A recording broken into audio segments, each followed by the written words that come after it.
James Bible, the Gospel according to John, chapter 12. Then Jesus 6 days before the Passover came to Bethany, where Lazarus, which had been dead, whom he raised from the dead. There they made him a supper, and Martha served, but Lazarus was one of them that sat at the table with him. Then took Mary a pound of ointment of spikenard, very costly, and anointed the feet of Jesus, and wiped his feet with her hair. And the house was filled with the odour of the ointment. Then saith one of the disciples, Judas Iscariot, Simon's son, which should betray him, Why was not this ointment sold for 300 pence and given to the poor? This he said not that he cared for the poor, but because he was a thief, and had a bag, and bare what was put therein. Then said Jesus, Let her alone. Against the day of me burying hath she kept this. For the poor always ye have with you, but me ye have not always. Much people of the Jews therefore knew that he was there, and they came not for Jesus' sake only, but that they might see Lazarus also, whom he had raised from the dead. But the chief priests consulted that they might put Lazarus also to death, because that by reason of him many of the Jews went away and believed on Jesus. On the next day much people that were coming to the feast, when they heard that Jesus was coming to Jerusalem, took branches of palm trees and went forth to meet him, and cried, Hosanna, blessed is the King of Israel that cometh in the name of the Lord. And Jesus, when he had found a young ass, sat thereon, as it is written, Fear not, daughter of Sion, behold, thy king cometh sitting on an ass's colt. These things understood not his disciples at the first, but when Jesus was glorified, then remembered that these things were written of him, that they had done these things unto him. The people therefore that was with him when he called Lazarus out of the grave, and raised him from the dead, bear record. For this cause the people also met him, for that they heard that he had done this miracle. The Pharisees therefore said among themselves, Perceive ye how ye prevail nothing? Behold, the world is gone after him. And there were certain Greeks among them that came up to worshipping at the feast. The same came therefore to Philip, which was of Bethsaida of Galilee, and desired him, saying, Sir, we would see Jesus.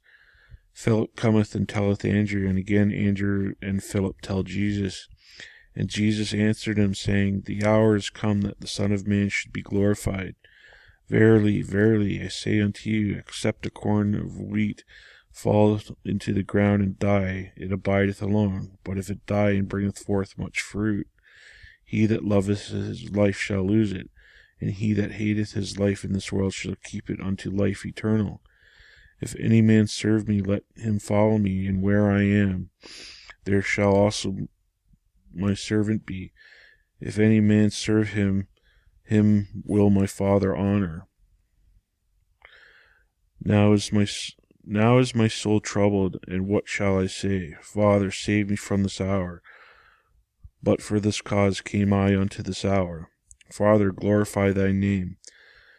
Then came there a voice from heaven, saying, I have both glorified it, and will glorify it again. The people therefore that stood by and heard it said it thundered. Others said, An angel spake to him. Jesus answered and said, The voice came not because of me, but for your sakes. Now this is the judgment of this world. Now shall the prince of this world be cast out. And I, if I be lifted up from the earth, will draw all men unto me. This he said, signifying that what death he should die. The people answered him, We have heard out of the law that Christ abideth forever. And now how sayest thou, the Son of Man must be lifted up? Who is this Son of Man? Then Jesus said unto them, Yet a little while in the light with you walk while you have the light, lest darkness come upon you. For he that walketh in darkness knoweth not whither he goeth. While ye have light, believe in the light, that ye may be the children of light. These things spake Jesus, and departed, and did hide himself from them. But though he had done so many miracles before them, yet they believed not on him.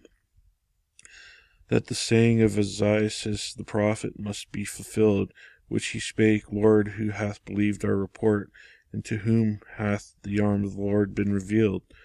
Therefore they could not believe, because that Isaiah said again, He hath blinded their eyes and hardened their heart, and they that should not see with their eyes, nor understand with their heart, and be converted, and I should heal them. These things said Isaiah when he saw his glory, and spake of him.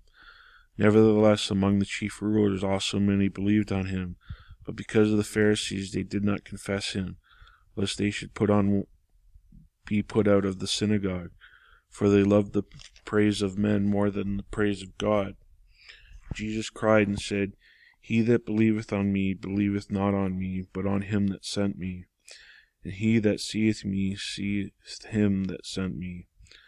I am come a light into the world, that whosoever believeth on me should not abide in darkness. And if any man hear my words, and believe not, I judge him not. For I come not to judge the world, but to save the world. He that rejecteth me, and receiveth not my words, hath one that judges him. The word that I have spoken, the same shall judge him in the last day. For I have not spoken of myself, but the Father which sent me. He gave me a commandment that I should say, and what I should speak. And now that this commandment is life everlasting. Whatsoever I speak, therefore, even in the Father said unto me, so I speak.